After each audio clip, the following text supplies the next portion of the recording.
how you like it, yeah. What's up, everybody, and welcome back to the We Don't Know TV podcast. My name is Leaf. I am your host. This is a podcast where we watch the first episode of a show and then we talk about it. Today, we are talking about Supernatural.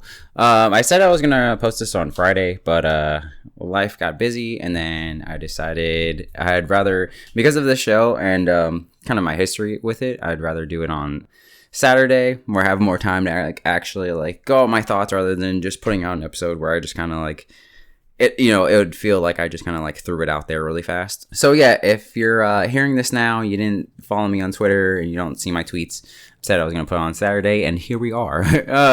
So today we were talking about Supernatural. The premise is two brothers follow their father's footsteps as hunters, fighting evil supernatural beings of many kinds, including monsters, demons, gods that roam the earth. Pretty solid premise, listed out. So I actually hopped into this show. This show has 15 seasons. If you've never heard of it, you've never seen it. I actually hopped in right before season 7, and then I watched all 15 seasons. Safe to say at the end of this, I'll have a lot of spoiler talk. But for now, we'll stick with episode 1. If it's your first time here, I go beat by beat through the episode. That way we don't miss anything. We start 22 years ago. Family is saying goodnight to little baby Sam. Dad is putting Dean to bed. Now, everyone, Mary, the mom, seems to be sleeping. She hears Sam crying through the little baby monitor. She goes to turn over the dad. She's like, yo, can you... no one's there. So she goes to check. She sees some dude standing over Sam. She's like, yo, is he good? The whoever just kind of nods yeah, he's good. She's like, okay. She's going to go back to bed. And then she sees the light kind of flicker, and she's like, oh, that's weird. She hears the TV downstairs. She goes down. She sees, husband's sleep on the couch. Who's in with the baby, right? So she runs back upstairs. We hear her scream. Dad wakes up. He goes to check on her. No one is there. It's just the baby. And he's not concerned about it for some reason. He's just kind of I guess he assumes this is imagination or whatever. But then as he's over Sam, blood starts to leak a little bit from the ceiling. He's like, what? He looks up. Mary's pinned to the ceiling. She got blood coming out of her stomach. The whole ceiling just bursts into flames. So naturally, he picks up the baby. He gives Sam to Dean. He's like, take your brother outside. He goes back to save his wife. The room's on fire at this point. There's nothing he can do. He goes outside, scoops up the kids, runs away from the house. Right. And then this is where, fire and the police show up, and Dad's making a face I can't believe this is happening. I got to figure this out. Boom. Supernatural title. Now, if it's your first time watching this, then it's probably just a little splash. You're okay, cool. It was weird for me. No real big spoilers, but in the future seasons, usually depending on what's going on, there's the supernatural the same thing that they showed, but with a sound. So for me, it was really weird that it was just straight up silent. I was like, oh, okay. But it was cool to see just that little title splash. Very nostalgic. All right, now we hop forward to present day, which at this point, the first episode came out in 2005. Sam and this girl, well, they're all grown up now.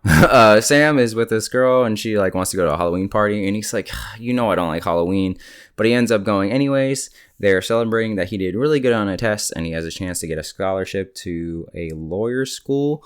And he's kind of yeah, sure, I still have to ace the next part of it to make sure I get the full scholarship. So he's not fully celebrating. We find out that he's not celebrating with his family because his family isn't close anymore. And it's okay, well, last time we saw them, house was on fire. So let's see what's going on. Sam is sleeping. He hears a noise. He gets up. We see someone walk into the room, and then the two of them start fighting each other. And I thought this was awesome because, one, it makes it feel real, that the fact that we're only seeing their shadows, right? This is the nighttime, so it's not going to be all lit like another show would do it. So it has that grounded feeling. And then on top of that, it seems like they're doing, decent choreography. But even if there was some missteps or whatever, the fact that it is pitch black and the way that it's cut, it makes it cool enough that even if they're not martial artists themselves, it's like, okay, they're clearly trained, and anything that would look kind of like weird is not on display because it's in the nighttime. So I thought that was awesome. It turns out it's his older brother, Dean. He's all grown up. For someone who's been watching the show for like the 15 seasons, you know, seeing them is like, oh, they're so young. They're so young compared to like how they look now. I mean, that's just how life works. But, you know, going back 15, well, the show's already done, but going back like, you know, years later, almost 20 years, and seeing how they were now, it's like, oh, okay. Jess, his Sam's girlfriend, pops in. She's like, what the hell's going on? Sam's like, this is my brother Dean. And then Dean immediately starts making a creepy joke because he's like, oh, like, you're kind of like barely dressed. And then she's like, maybe I should put some clothes on. He's like, no, like, walk around like that. It's like, okay, Dean, you know what I mean? Like, even then, it's like, chill out, my guy. Also, that's your brother's girlfriend. Like, you know what I mean? Like, relax over here. But it turns out Dean needs Sam's help because Dad is missing and he's on a hunting trip. Wink, wink. And Sam's like, all right, Jess, me and my brother got to talk about this. So we find out that Sam really isn't concerned and really just doesn't want to go on this trip. He's like, listen, Dad's been gone at a time. He's done this before. It's the same old, like, let's just like not worry about it because that will be fine. And also Sam's like, he ruined our childhood. Like we were out there hunting monsters and stuff and like making bullets and just doing things that like kids shouldn't be doing. And Dean's like completely the opposite, where he's on his dad's side and he's like, listen, we know like there are things out there. We have the power to take care of it. Why would we just sit at home and pretend to be normal? So already we have this interesting conflict of Dean being like, you know, we hunt and that's what we're good at. And other people aren't clearly not going to do it, I guess. So we should be out there doing it. And then Sam's like, no, we should have been normal kids doing normal things. So there's already this struggle between the two of them. Dean's like, oh, well, you just want a regular life. And Sam's like, no, I just want a safe life where I don't have to be worried about these things. And Sam's like, listen, Dad told me if you want a normal life and you're going to go, like, don't come back. And he's like, so that's why you haven't seen me. But Dean's like, listen, I know you're out, but like, I really don't want to do this by myself. So if you could come along, that'd be great. He opens up his trunk. He has a little like compartment. He opens it up full of weapons. Man, and he's clearly prepped for different situations. You know, Sam's like, why weren't you with Dad? And he's like, well, I've been doing my own thing. So we were both on separate cases. Turns out that over several years, there are men on this specific street that have been missing, which is what the dad was looking into. And the dad has been gone for 3 weeks, which is longer than he usually gone, I guess. He also left Dean a voicemail. You can barely hear it, but the main thing is like, hey, I think something's happening. Now, Dean's like, you know, I was able to mess with the audio a little bit and I actually heard something else. And then he hears a woman's voice and she's like, I can never go home. And he's like, listen, Sam, I left you alone for 2 years. And, you know, this is the one thing I'm asking you. So far, right, we're barely into the episode, maybe like 10 minutes, 15 minutes of this 40-minute long episode. And the thing I enjoy is the drip feeding of information, because I feel like some show now will just give us all of this information all at once in one conversation and it wouldn't feel natural. But having Sam in the beginning being like, oh, I'm not close to my family, and then having it be like, oh my God, you know, when he's fighting his brother and it's like, hey, long time no see, Dad's on a hunting trip, wink, wink, right? And then we get a separation of, okay, now they're outside. And then it's like, okay, what have you been up to? Why haven't you blah, blah, blah? And then, you know, I've been doing, it's just all little pieces of information for us to understand where these two brothers have been, why they kind of the way they are, and then, you know, the conflict between the two of them, and just kind of like what's going on in this world.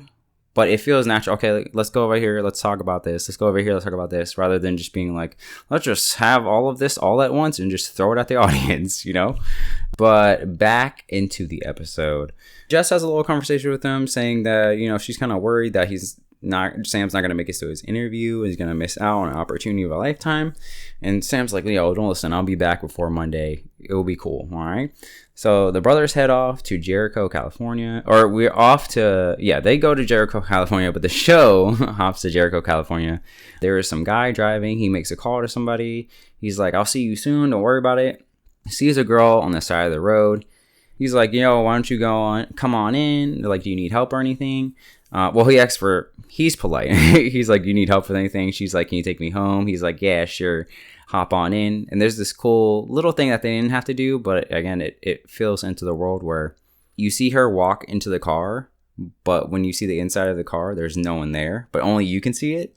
So it's like, oh, okay, like it's a ghost.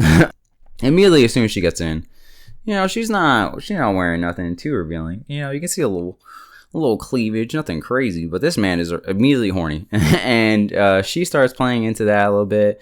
And then she's like, why don't you come home with me? He's like, okay. And it's like, bro, you have no situational awareness. He takes her to this abandoned house. She disappears out the car. He's like, okay, like, where are you? He goes up to the door of the house. A bird flies out. This scares him to death. He gets back in the car, drives away. She pops back up in the back seat randomly. And then she kills him. And then you see the blood splatter against the windows. It's like, oh, he's dead. And then also it's like, this sense of violence, because anything else would have maybe just shown like a little dead body, but like having the blood splurt out, it's like, no, that man's dead. We cut back to the brothers. Dean and Sam are at a gas station. Dean gets a bunch of junk food and he's like, you want breakfast? And Sam's like, no, dude. And then we learned that I guess at least Dean and the father are paying things by using like credit cards under other people's names or like fake names, which is a small thing that they didn't have to do. But it gives us an answer of like, oh yeah, how would they be paying for stuff? And it turns out it's not an illegal way. But I mean, if you're going around and hunting things, I imagine, not very easy to kind of like have a stable career that pays you. Sam pulls out a bunch of cassette tapes. If you don't know, that's how I used to play music like a long time ago. But the cool joke about this is that even in 2005 in this show, Sam's like, these are old. And Dean's like, whatever, dude. So that's kind of a fun joke, even if you're watching it now. We then we're in the car.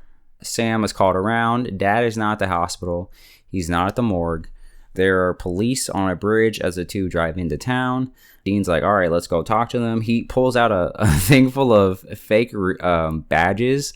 And it's like, oh, okay, this man is used to like walking around and pretending to be some sort of agent or whatever. He goes up to them, flashes his badge, talks to them. They're a little suspicious, but like they just give out all the information. I'm like, yo, you guys aren't going to do a background check or whatever. Like these are just like two like 20-something-year-olds.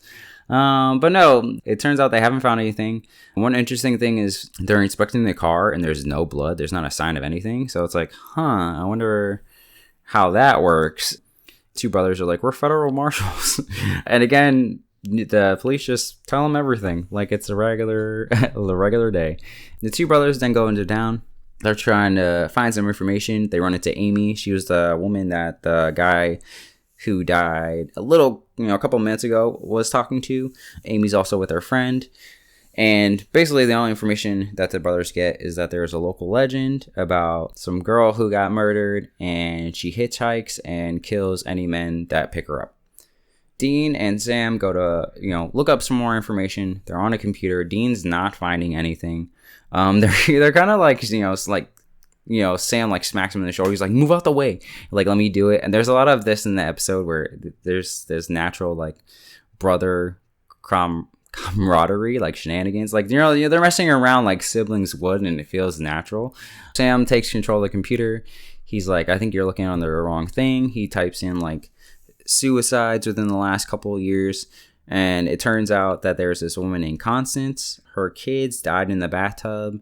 And the husband said, oh, she couldn't handle what she did. And then she killed herself by jumping into the water. The boys are like, all right, we got information. And they go back to the bridge. They're arguing about like if Sam can even have a normal life. Like, Dean's like, yo, you should be with me. We should be doing this. We got to figure out what happened to mom because that's what dad's been looking for. And Sam's like, I was a baby. All I remember of mom is this picture that you guys keep showing me. He's like, I really don't have any connection to her. And of course, that makes Dean upset. Naturally, because, when we meet him, he's a decent amount of age where he would remember his mother. But it kind of makes sense why Sam, who, again, was just a baby, he's like, I don't know. It's just a woman to me. So, again, it's more of that conflict of, like, one brother wants to find their mother's killer and be a hunter. And the other one's like, I have no connection to her. And I just want to have a regular, safe life. But the two of them see Constance's ghost. And she immediately jumps off the bridge. They go to check on her. She's gone. But suddenly the car comes to life and it chases after them. And then the two of them are getting chased. And then they jump off the bridge, which I thought, oh, that's sick. I think it grounds the episode in a realism of like, okay, we're being chased by this car. There's really nowhere for us to go other than for us to just straight up like, jump for our lives. So it totally worked for me. Sam was able to grab like a pole. Dean is just full of mud. And so they go to a hotel. As they talk to the hotel guy, he's like, yo, you guys, because one of Dean's fake names has the same last name as some other dude. And he's like, yo, that other guy's been here for like a month now. Are you two like related or whatever? They break into that guy's room. There are pictures everywhere. There's salt on the floor. There is, supernatural like research of like ghosts and like demons and stuff all over the wall. While they're looking around, Sam apologizes. Dean's like, no chick flick moments. Like he's like, yeah, he's one of those like men are men type things. Dean goes to clean off. Sam calls Jess, but she's not answering. Dean goes outside, sees the cops. The cops immediately start walking over to him. He calls Sam. He's like, yo, dude, you got to get out of here. They're going to arrest me. They arrest him. They're like, your cards are fake. You're not a marshal. Like, you're coming down to the station with us. We're at the station. Turns out the police had searched the room that the brothers were staying or broke into. They were like, there's a bunch of weird stuff all over the walls. Like, it seems like you know more than you're letting on. We know you got partners. They bring up his father, like mentioning his father. They have their dad's journal, and he's like flipping through it, and he knows Dean's real name, at least his first name. And they flips to a page that says Dean and then 35-111. So Dean immediately knows what that means, but we cut back to Sam. Now Sam finds Constance's husband, and he's like, have you seen my dad? The guy's like, yeah, but he was here just asking like a bunch of weird questions about my wife. Sam's like, okay, well, like, what's your story? And he's like, well, after everyone died, I moved away from the house because I didn't want to be where my family died. I never remarried. Pretty much about it. And Sam's like, all right, I guess I'll keep, working on my story because he's pretending to be a journalist. And then right before he leaves, he's like, you know what? There's a lot of talk about ghosts, and, your wife might be a ghost, and a lot of times they're a ghost because of infidelity. So, like, what did you do? Were you unfaithful to your wife? And the dude's like, listen, I wasn't perfect, but, like, you need to back off, and you need to get the hell out of here. So Sam leaves. Come back to Dean. Police are getting nothing out of him. They chain him to a desk because they got a call and they got to go. They left a paper clip, which Dean uses to set himself free. Turns out, because Dean calls Sam, that Sam did the fake 911 call to get them out of the precinct. Sam starts rattling of like, he doesn't understand why, dad didn't get rid of the ghost. And Dean's like, he left. Something else came up. He left us coordinates, and we need to, that's probably where he is. And before they can really finish their conversation, Constance shows up in Dean's car. Fade to black for commercial break.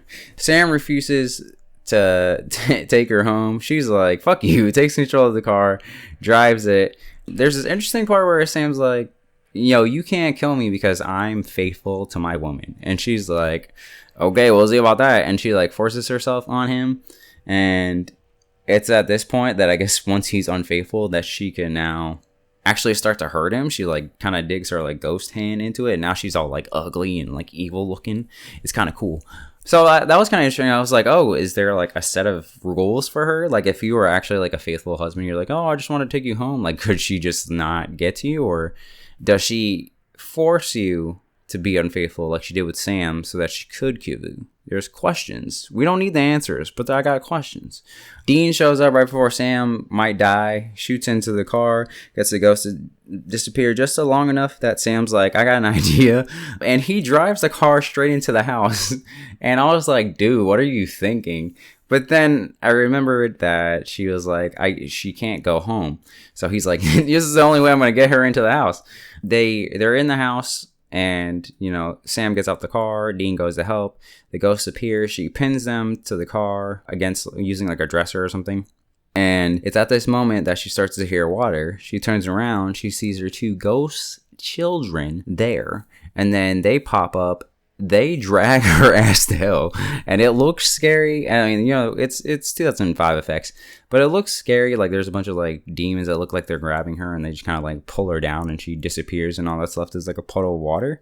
What's interesting about this is I don't remember that ever happening again.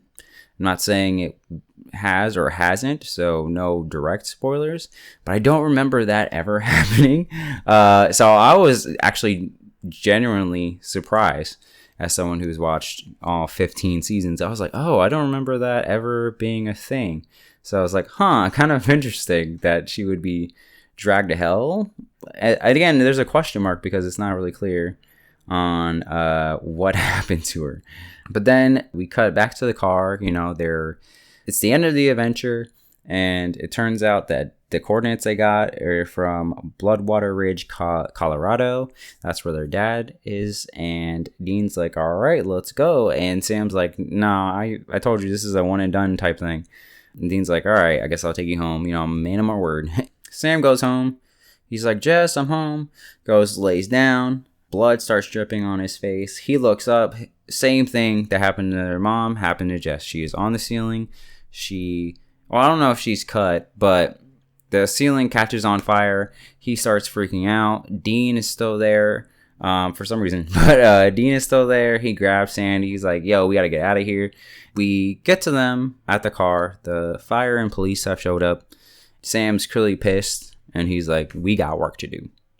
Now, one thing that stood out about this final scene is that because the fire and police were still there, there's this sense of time where it's like, okay, the thing clearly happened, fire and rescue showed up, and it feels like, okay, this is almost like immediate, right? But then as the two of them are talking to each other and Sam's like, yo, we got to get this done, the lights are flashing on their face, which gives it this realism of like, of course he's immediately hurt and immediately angry, and you can see that because literally the police and the firefighters are right there enough that the lights are flashing on this face. So it doesn't have this like, oh, we'll deal with it later type thing. It's like immediate, like, no, I'm feeling this. Let's get in the car right now. And it's shown visually.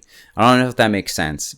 So if it's your first time here, I have a 3-point rating system. It is one and done, give it a chance, and I'm in.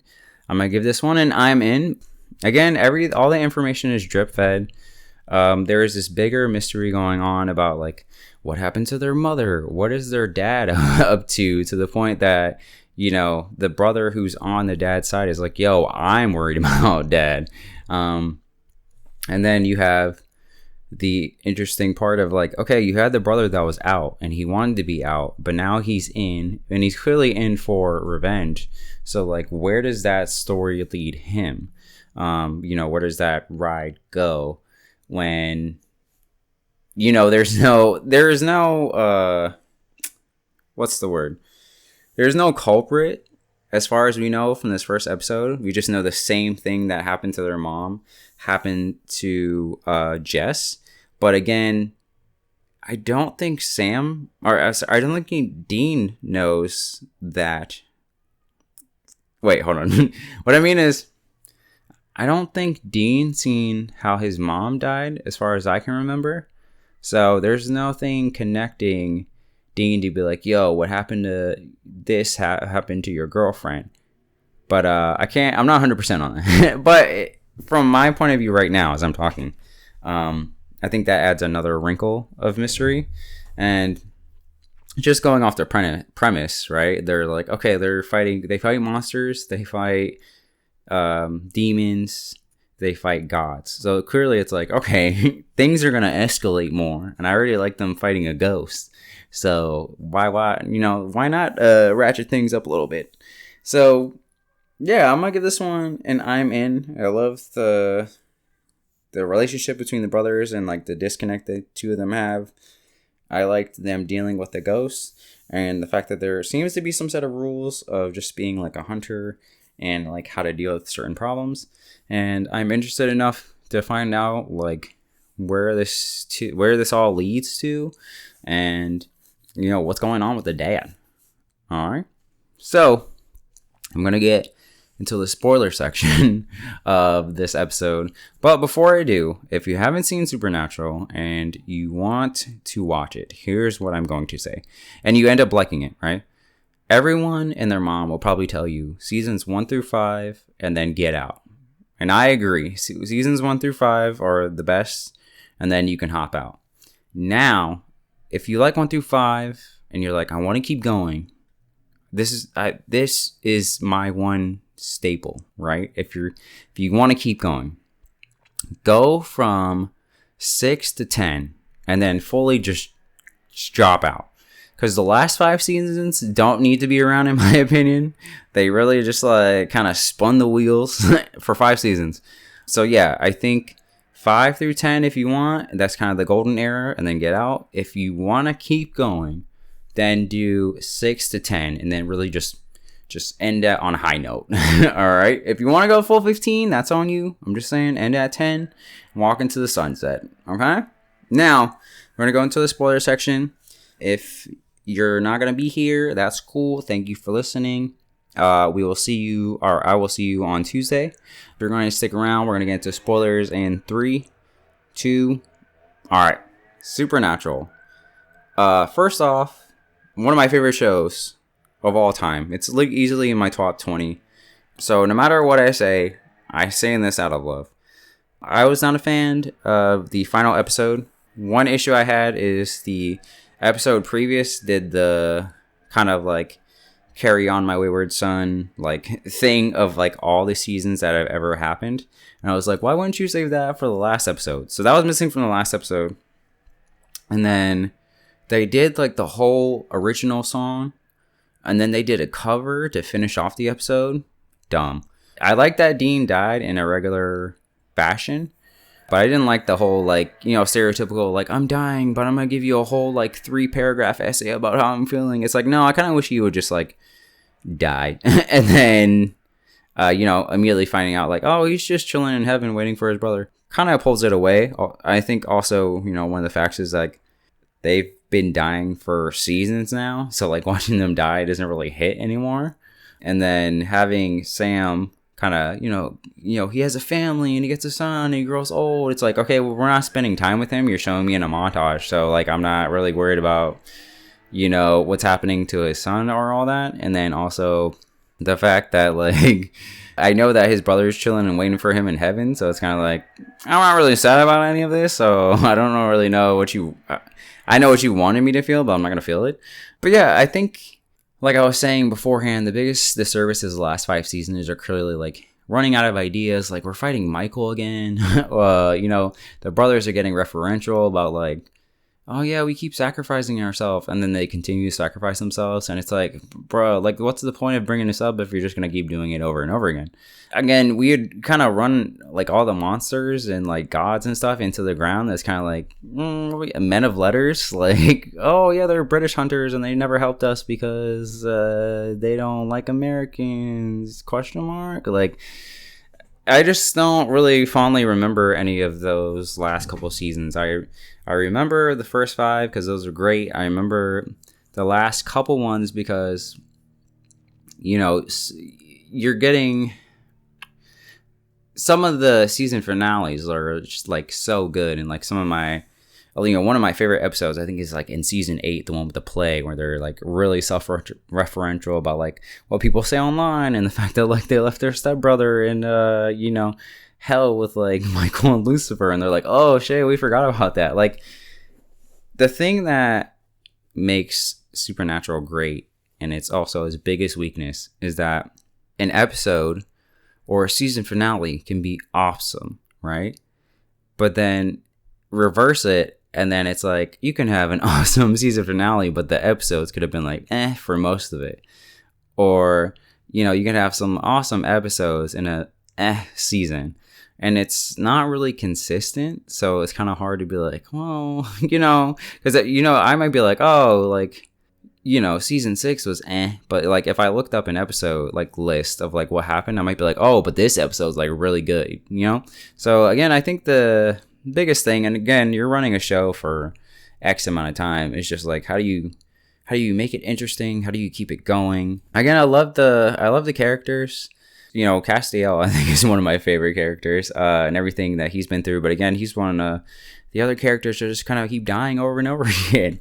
But let me get to some positives. I feel like I'm really, really negative. I love monsters. I'm not really a fan of ghosts, but like any supernatural type creature I love. So give me a whole show full of just monsters, and then we're ratcheting up. Okay, now we got demons, now we got angels, now we got gods, and everything in between, and all that fun stuff is like so cool. And then, you know, even if you have one bad episode with a vampire, you might have like a good episode with vampire in like another season, or, you know, all that other stuff. So it gave me like everything I wanted in like a supernatural toy box, like in a show. And even though it was on the CW, there was enough violence for it to be like, okay, these are things we have to worry about, and like people are dying, and like it never felt like it was too much CW, if that makes sense. Because even when I think about some other shows I watched, like The Flash, it's like, no, that felt like a CW show, but Supernatural didn't always feel like a CW show. Like, sure, you'd have moments in maybe an episode or something, but that one always felt a little more, I don't know if prestige is the word, but like I could have seen Supernatural on like HBO, you know what I mean? Yeah, again, it's one of my favorite shows of like all time. I think I can ramble forever, but I think one of my biggest things, like top level issues with Supernatural, other than the last 5 seasons, was in season 7, they brought up the idea of purgatory. And purgatory was, in case you forgot, a place where monsters would go when they died. So instead of going to heaven or hell, they went to purgatory. And having one of the Dean, who went, you know, one of the biggest monster hunters of his time, if not the biggest, go to a place full of monsters and not have any storyline where someone's like, oh, it's you, or like running into, you know, characters that we've seen from like seasons ago, I thought was a big disservice. There was the one hunter who was like obsessed with vampires, who turned into a vampire, who Dean killed, and I was like, man, it would have been great to like bring him back one more time. I remember a girl in like season 1 who turned into a werewolf, and then she like killed herself. So I was like, oh, did she end up down there? We never spent any time in purgatory for real. You're in there for like 2 episodes, and then they just kind of dip. And I was like, this should have been a full season in itself, and instead we're just kind of threw it to the side. And they also did that with Dean turning into a demon. He was a demon for like 2 episodes, and they're like, all right, we're done with that storyline. And it's just like really dive into that shit, you know? But yeah, I guess I'm gonna leave it here. That way this episode isn't like an hour and change about me just yapping about Supernatural. But I mean, honestly, I often think about starting it up again and then watching up to season 10. But I mean, it's so much time. It's so much time. I mean, I might do it one day, but today is not that day. So that being said, if you're still here, thank you for listening. I will see you on Tuesday. I have not decided when I'm watching it, but I believe Halloween is that Tuesday. So I'll probably be doing a scary show. If you want to follow what's going on with the podcast or me, you can follow me on Twitter at Little Leafers. I haven't made a account for the podcast proper yet, so that's where you have to find me. Yeah, and until then, see you next time. Peace.